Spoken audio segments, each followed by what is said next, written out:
నిజంగా రేవంత్ సార్కు మనం అందరం లెక్కలేనని శనార్థులు చెప్పుకోవాలి. ఇంత గొప్ప పని చేసినందుకు సారును పిలిచి గజమాలతోని సన్మానం చేసినా తక్కువనే.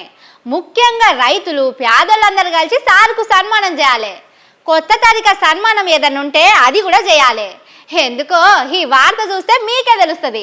ఆనాటి రోజులు తెస్తానని చెప్పి నిజంగానే ఆనాటి రోజులు తీసుకొచ్చిండుల్లా రేవంత్ సారు. కొత్త తరానికి తెలివని కొత్త తరం చూడని ఆనాటి రోజులను ఫ్రీగా చూపిస్తున్నాడు. మహబూబాబాద్ జిల్లా నరసింహులపేట సొసైటీలా ఇట్లా పోలీసుల కావలి పెట్టి యూరియా బస్తాలు అమ్ముతున్నారు. ఒక్కలకు 4 బస్తాలే ఇస్తున్నారట. 5-6 ఎకరాల పంటేసినాం, గీ 4 బస్తాలేం సరిపోతాయని అడిగినా ఇంటలేరట.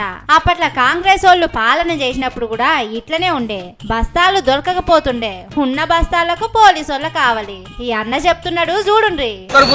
వైఎస్ రాజశేఖర ఉన్నప్పుడు కూడా ఇట్లే ఉండేది. లైన్లో నిలబడి పోలీసు వాళ్ళతో దెబ్బలు తిన్నాము.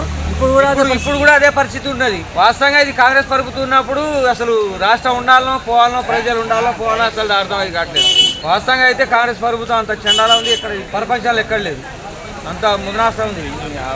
రైతు బంధు ఇస్తూనే రైతు బంధు లేదు, రైతు భరోసా లేదు, రుణమాఫీ లేదు, ఏమి లేదు. వాస్తవంగా అయితే ఏమి లేదు. అంత దుర్మార్గమైన వ్యవహారం అయితే అది కాంగ్రెస్ ప్రభుత్వం.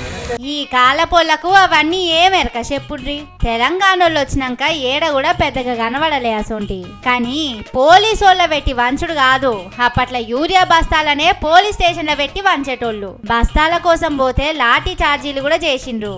ఇప్పుడు మళ్ళా ఆ రోజులు పట్టుకొచ్చిండు మన రేవంత్ సారు. కాంగ్రెస్ వాళ్ళు వచ్చిన ఏడాదికే పోలీసు వాళ్ళ పెట్టి వంచే కాడికి వచ్చిందంటే 5 ఏళ్లు నిండే వరకు స్టేషన్ల బస్తాలు పెట్టుడు, లాఠీ చార్జీలు చేసుడు కూడా చూస్తాం కావచ్చు. కానీ ఏ మాట కామాట ఓట్లప్పుడు ఇచ్చిన 6 గ్యారంటీలు, 420 హామీలు అమలు చేయకపోయినా పాత రోజులను మళ్ళా వెనకకి తీసుకొచ్చినందుకు మాత్రం రేవంత్ సార్కు మనం అందరం శనార్థులు చెప్పాలి.